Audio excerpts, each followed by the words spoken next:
Chapter 14 of the Hindu-Yogi Science of Breath by William Walker Atkinson. Phenomena of Yogi Psychic Breathing. With the exception of the instructions in the Yogi Rhythmic Breathing, the majority of the exercises heretofore given in this book relate to the physical plane of effort, which, while highly important in itself, is also regarded by the yogis as in the nature of affording a substantial basis for efforts on the psychic and spiritual plane. Do not, however, discard or think lightly of the physical phase of the subject, for remember that it needs a sound body to support a sound mind, and also that the body is the temple of the ego, the lamp in which burns the light of the spirit. Everything is good in its place, and everything has its place. The developed man is the all-around man, who recognizes body, mind, and spirit, and renders to each its due. Neglect of either is a mistake which must be rectified sooner or later, a debt which must be repaid with interest. We will now take up the psychic phase of the Yogi Science of Breath in the shape of a series of exercises, each exercise carrying with it its explanation. You will notice that in each exercise, rhythmic breathing is accompanied with the instructions to carry the thought of certain desired results. This mental attitude which gives the will a clear track upon which to exercise its force. We cannot in this work go into the subject of the power of the will, and must assume that you have some knowledge of the subject. If you have no acquaintance with the subject, you will find that the actual practice of the exercises themselves will give you a much clearer knowledge than any amount of theoretical teaching. For as the old Hindu proverb says, he who tastes a grain of mustard seed knows more of its flavor than he who sees an elephant load of it. 1. General directions for Yogi Psychic Breathing. The basis of all Yogi Psychic Breathing is the Yogi Rhythmic Breath, instruction regarding which we gave in our last chapter. In the following exercises, in order to avoid useless repetition, we will say merely, breathe rhythmically, and then give the instruction for the exercise of the psychic force, or directed willpower working in connection with the rhythmic breath vibrations. After a little practice, you will find that you will not need a count after the first rhythmic breath, as the mind will grasp the idea of time and rhythm, and you will be able to breathe rhythmically at pleasure, almost automatically. This will leave the mind clear for the sending of the psychic vibrations under the direction of the will. See the following first exercise for directions in using the will. 2. Prana distributing. Lying flat on the floor or bed, completely relaxed, with hands resting lightly over the solar plexus, over the pit of the stomach where the ribs begin to separate, breathe rhythmically. After the rhythm is fully established, will that each inhalation will draw in an increased supply of prana, or vital energy from the universal supply, which will be taken up by the nervous system and stored in the solar plexus. At each exhalation, will that the prana, or vital energy, is being distributed all over the body, to every organ and part, to every muscle, cell, and atom, to nerve, artery, and vein, from the top of your head to the soles of your feet, invigorating, strengthening, and stimulating every nerve, recharging every nerve center, sending energy, force, and strength all over the system. While exercising the will, try to form a mental picture of the inrushing prana, coming in through the lungs and being taken up at once by the solar plexus. Then with the exhaling effort, being sent to all parts of the system, down to the fingertips and down to the toes. It is not necessary to use the will with an effort. Simply commanding that which you wish to produce and then making the mental picture of it is all that is necessary. Calm command with the mental picture is far better than forcible willing, which only dissipates force needlessly. The above exercise is most helpful and greatly refreshes and strengthens the nervous system and produces a restful feeling all over the body. It is especially beneficial in cases where one is tired or feels a lack of energy. 3. Inhibiting pain. Lying down or sitting erect, breathe rhythmically, holding the thought that you are inhaling prana. Then when you exhale, send the prana to the painful part to re-establish the circulation and nerve current. Then inhale more prana for the purpose of driving out the painful condition. Then exhale, holding the thought that you are driving out the pain. Alternate the two above mental commands. And with one exhalation, stimulate the part, and with the next, drive out the pain. Keep this up for 7 breaths. Then practice the cleansing breath and rest a while. Then try it again until relief comes, which will be before long. Many pains will be found to be relieved before the 7 breaths are finished. If the hand is placed over the painful part, you may get quicker results. Send the current of prana down the arm and into the painful part. 4. Directing the circulation. Lying down or sitting erect, breathe rhythmically. And with the exhalations, direct the circulation to any part you wish, which may be suffering from imperfect circulation. This is effective in cases of cold feet or in cases of headache, the blood being sent downward in both cases. In the first case, warming the feet, and in the latter, relieving the brain from too great pressure. In the case of headache, try the pain inhibiting first, then follow with sending the blood downward. You will often feel a warm feeling in the legs as the circulation moves downward. The circulation is largely under the control of the will, and rhythmic breathing renders the task easier. 5.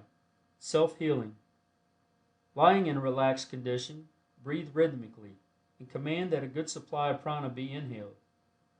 With the exhalation, send the prana to the affected part for the purpose of stimulating it. Vary this occasionally by exhaling, with the mental command that the disease condition be forced out and disappear. Use the hands in this exercise, passing them down the body from the head to the affected part. In using the hands in healing yourself or others, always hold the mental image that the prana is flowing down the arm and through the fingertips into the body, thus reaching the affected part and healing it. Of course, we can give only general directions in this book, without taking up the several forms of disease in detail, but a little practice of the above exercise, varying it slightly to fit the conditions of the case, will produce wonderful results. Some yogis follow the plan of placing both hands on the affected part, and then breathing rhythmically, holding the mental image that they are fairly pumping prana into the diseased organ and part, stimulating it and driving out diseased conditions, as pumping into a pail of dirty water will drive out the latter and fill the bucket with fresh water. This last plan is very effective if the mental image of the pump is clearly held, the inhalation representing the lifting of the pump handle and the exhalation the actual pumping. 6. Healing others. We cannot take up the questioning of the psychic treatment of disease by prana in detail in this book, as such would be foreign to its purpose. But we can and will give you simple, plain instructions whereby you may be enabled to do much good in relieving others. The main principle to remember is that by rhythmic breathing and controlled thought, you are enabled to absorb a considerable amount of prana, and are also able to pass it into the body of another person, stimulating weakened parts and organs, and imparting health and driving out disease conditions. You must first learn to form such a clear mental image of the desired condition that you will be able to actually feel the influx of prana and the force running down your arms and out of your fingertips into the body of the patient. Breathe rhythmically a few times until the rhythm is fairly established. Then place your hands upon the affected part of the body of the patient, letting them rest lightly over the part. Then follow the pumping process described to the preceding exercise, self-healing, and fill the patient full of prana until the disease condition is driven out. Every once in a while, raise the hands and flick the fingers as if you were throwing off the disease condition. It is well to do this occasionally and also to wash the hands after treatment, as otherwise you may take on a trace of the disease condition of the patient. Also practice the cleansing breath several times after the treatment. During the treatment, let the prana pour into the patient in one continuous stream, allowing yourself to be merely the pumping machinery connecting the patient with the universal supply of prana and allowing it to flow freely through you.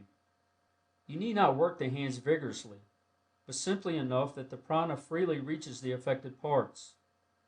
The rhythmic breathing must be practiced frequently during the treatment, so as to keep the rhythm normal and to afford the prana a free passage.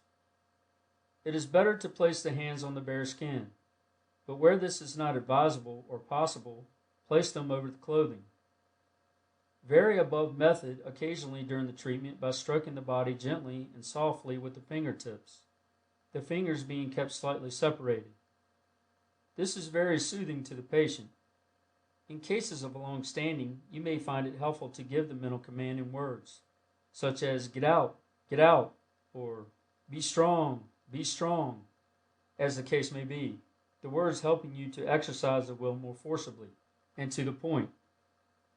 Vary these instructions to suit the needs of the case, and use your own judgment and inventive faculty. We have given you the general principles, and you can apply them in hundreds of different ways. The above apparently simple instruction, if carefully studied and applied, will enable one to accomplish all that the leading magnetic healers are able to, although their systems are more or less cumbersome and complicated. They are using prana ignorantly and calling it magnetism. If they would combine rhythmic breathing and their magnetic treatment, they would double their efficiency. 7. Distant healing. Prana colored by the thought of the sender may be projected to persons at a distance who are willing to receive it, and healing work done in this way. This is the secret of the absent healing, of which the Western world has heard so much of late years. The thought of the healer sends forth and colors the prana of the sender, and it flashes across space and finds lodgment in the psychic mechanism of the patient. It is unseen, and like the Marconi waves, it passes through intervening obstacles and seeks the person attuned to receive it. In order to treat persons at a distance, you must form a mental image of them until you feel yourself to be en rapport with them. This is a psychic process dependent upon the mental imagery of the healer. You can feel the sense of rapport when it is established, it manifesting in a sense of nearness. That is about as plain as we can describe it. It may be acquired by little practice, and some will get it at the first trial. When rapport is established, say mentally to the distant patient, I am sending you a supply of vital force or power, which will invigorate you and heal you. Then picture the prana as leaving your mind with each exhalation of rhythmic breath, and traveling across space instantaneously and reaching the patient and healing him. It is not necessary to fix certain hours for treatment, although you may do so if you wish.